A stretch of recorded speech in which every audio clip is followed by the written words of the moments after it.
اگلے سوال کی جانب چلتے ہیں۔ ایک فوجی جب پینشن آنے کے بعد کیا اس پر حج واجب ہو جاتا ہے یا نہیں؟ تفصیلی جواب دیجیے گا۔ جی آغا صاحب۔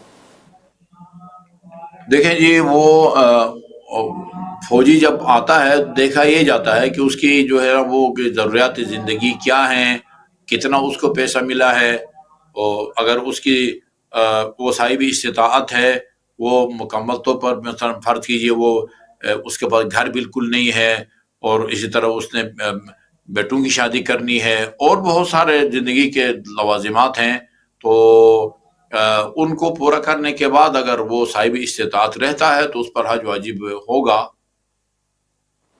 جی آغا صاحب، بہت شکریہ۔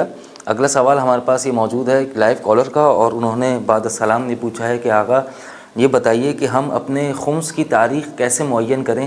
پورے سال میں ہم کون سی تاریخ کو منتخب کریں کہ اس تاریخ سے اس تاریخ تک ہمیں خمس ادا کرنا ہے؟ اس کی ذرا تفصیل بیان فرما دیجیے۔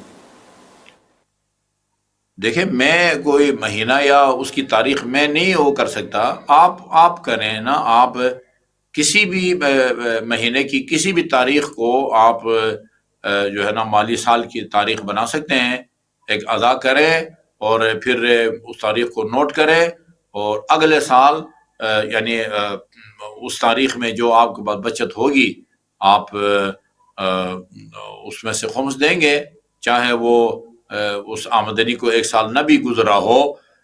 خمس کی ڈیٹ فکس کرنے کے بعد اس ڈیٹ میں آپ کا جو بچت ہوگی وہ اس میں سے آپ خمس دیں گے۔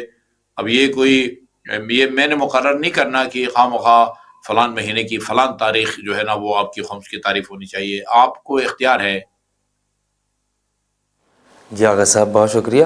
اس کے بعد ہمارے پاس اگلا سوال ہے بعد السلام۔ انہوں نے یہ پوچھا ہے کہ آغا صاحب ممبر کی تقدس کے حوالے سے، ممبر کی تمام تر تقدیس کے حوالے سے یہ وضاحت فرمائیے گا کہ علماء کو جو کہ ممبر رسول اسلام صلی اللہ علیہ وآلہ وسلم سے منسوب ہوتا ہے، اور علماء کرام کو، ذاکرین الظام کو ممبر کا اہل سمجھا جاتا ہے، ممبر کا وارث سمجھا جاتا ہے، تو کیا کوئی بھی شخص ممبر پہ بیٹھ سکتا ہے؟ مثلا منقبت پڑھنے والا یا کوئی شاعر جو حضرات ہوتے ہیں وہ بھی ممبر پر بیٹھ سکتے ہیں، یا ممبر پر بیٹھنے کے لیے کچھ آداب ہیں، کچھ تقدس ہے ممبر کا کہ جس کا خیال رکھنا چاہیے، اور پھر ہر کسی کو ممبر پر نہیں بٹھانا چاہیے؟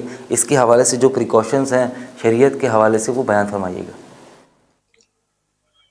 دیکھیں جی، یہ ایک معاشرتی مسئلہ ہے۔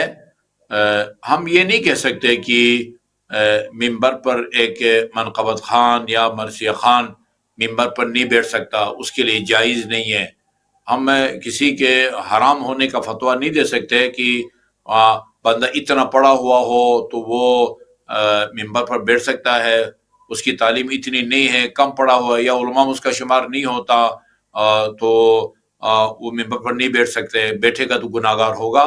ایسا نہیں ہے، لیکن یعنی آداب کا خیال رکھا جانا چاہیے۔ یعنی علماء کرام جنہوں نے ایک عرصے تک محنت کی ہوتی ہے اور آ کے قرآن اور اہل بیت اطہار علیہ السلام کی روایات احادیث کی روشنی میں واعظ و نصیحت کرتے ہیں، اہل بیت اطہار علیہ السلام کے فضائل مصائب واعظ کرتے ہیں، ان کو بیٹھنا چاہیے۔ لیکن اگر کوئی اور بیٹھ جاتا ہے تو ہم اس کو ایک ناجائز کام نہیں کہہ سکتے۔ جی آغا صاحب، اگلے سوال کی جانب چلتے ہیں۔ لائیو کالر کا سوال ہے، اور انہوں نے یہ پوچھا ہے کہ مفاتی میں ہم نے لہو العاب کی محفلوں کو کا تذکرہ سنا ہے، تو آغا صاحب یہ لہو العاب سے کیا مراد ہے کہ جس میں جانا منع ہے اور حرام سمجھا جاتا ہے؟ اس کے حوالے سے وضاحت فرمائیے گا۔ دیکھیں جی، لہو لعب کا مطلب یہ ہے کہ یعنی کوئی ایسی محافل کی جس میں نہ دنیا کا کوئی معقول فائدہ ہے نہ وہ آخرت کا، ایسی جو وقت کا ضیاع ہے، یعنی فضول اور بیہودہ قسم کی محافل اور مجالس یا گفتگو، اس کو لہو لعب کہا جاتا ہے۔